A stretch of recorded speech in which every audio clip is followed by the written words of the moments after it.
Hello दोस्तों, अस्सलाम वालेकुम. My name is Amanullah and my roll number is 203087. So today I am going to start fiber optic communication system subject.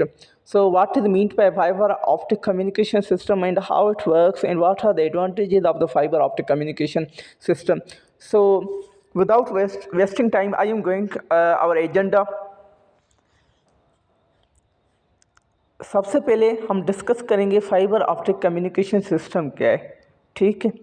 Fibre optic communication system is a method of transmitting information from one place to another place of sending by sending pulses of light through an optical fiber. ये एक communication channel होता है. ठीक है, जिसके through हम data transmit करते हैं एक जगह से दूसरी जगह. और इसमें जो बैंडविड्थ होती है वो हायर होती है, बहुत ज़्यादा होती है. अगर बैंडविड्थ बहुत ज़्यादा होगी तो इसमें जो डेटा होगा वो बहुत ज़्यादा होगा. ठीक है.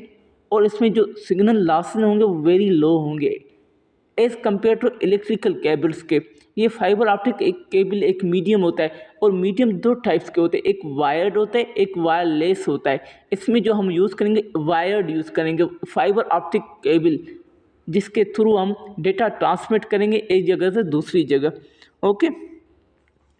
उसके बाद फाइबर ऑप्टिक काम कैसे करती है. ओके. उसमें एक तो एक केबल होती है, केबल में चार पार्ट होते हैं, चार रीजन्स होते हैं. एक होता है कोर, होता है इनर रीजन, उसके आउटसाइड एक और रीजन होता है क्लेडिंग जिसको बोलते हैं. जो कोर होता है, कोर की refract index as compare to cladding very high होती है और क्लेडिंग की रिफ्रैक्ट इंडेक्स लो होती है. क्यों लो होती है? वो लाइट को रिफ्लेक्ट करता है. ठीक है. टोटल इंटरनल रिफ्लेक्शन फॉलो करता है. अगर इसमें टोटल इंटरनल रिफ्लेक्शन नहीं होगा तो लाइट प्रोपेगेट नहीं करेगी कोर रीजन में. ठीक है. उसके बाद जो थर्ड एंड फोर्थ रीजन है बफर एंड जैकेट है. बफर क्या करता है? डैमेज से बचाने के लिए हम यूज़ करते हैं. और जैकेट क्या करता है? प्रोटेक्ट करता है बफर को भी, क्लेडिंग को भी और कोर की. ये आउटसाइड लेयर होते हैं. जो इंपॉर्टेंट लेयर्स होते हैं वो कोर एंड क्लेडिंग होता है. ओके. अब इसमें एक ट्रांसमीटर होता है जहाँ से डेटा जाती है. ठीक है, सेंड की जाती है. और ट्रांसमीटर क्या करता है? उसमें सबसे पहले इलेक्ट्रिकल सिग्नल्स में कन्वर्ट किया जाता है. जो हमारा डेटा है वो वॉइस भी हो सकती है, वीडियोस भी हो सकते हैं. ठीक है. उसके बाद उस डेटा को इलेक्ट्रिकल सिग्नल्स में कन्वर्ट करने के बाद उसको क्या इनकोड किया जाता है. इनकोड करने के बाद उसको ऑप्टिकल सिग्नल्स में कन्वर्ट किया जाता है. ठीक है. ये पूरा प्रोसेस ट्रांसमीटर में होता है. उसके बाद ऑप्टिकल फाइबर चैनल होता है जिस पाथ के थ्रू, ये एक किस्म का पाथ है जिसके थ्रू हम डेटा ट्रांसमिट करते हैं. ओके. और जो थर्ड एंड लास्ट है रिसीवर में रिवर्स प्रोसेस होगा. जैसे हम ट्रांसमीटर में कर रहे थे ना, इनकोडिंग कर रहे थे, कन्वर्टिंग कर रहे थे, और इसमें रिवर्स प्रोसेस होगा. ठीक है. ये रिसीव करता है सिग्नल को, उसके बाद डिकोडिंग करता है, उसके बाद इलेक्ट्रिकल सिग्नल्स में कन्वर्ट करता है. ओके. अब fibre optic transmit data in form of light particles or photons. Did pass through a fiber optic cable. The glass fiber core and the cladding each have different refractive index. Did bands incoming light at a certain angle. मैंने पहले भी discuss किया आपसे कि जो fibre optic होती है, light pulses होती है, वो कोर रीजन में प्रोपेगेट करती है. ठीक है. इसके थ्रू लाइट क्या होती है? ट्रांसमिट होती है. हमारी डेटा ट्रांसमिट होती है थ्रू लाइट के, लेज़र और एलईडी के. ठीक है.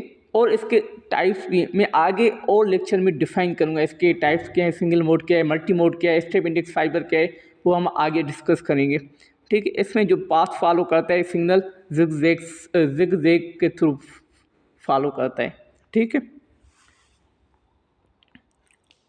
उसके बाद जो फाइबर ऑप्टिक केबल होती है वो up to 10 gigabit per second data provide करता है हमें.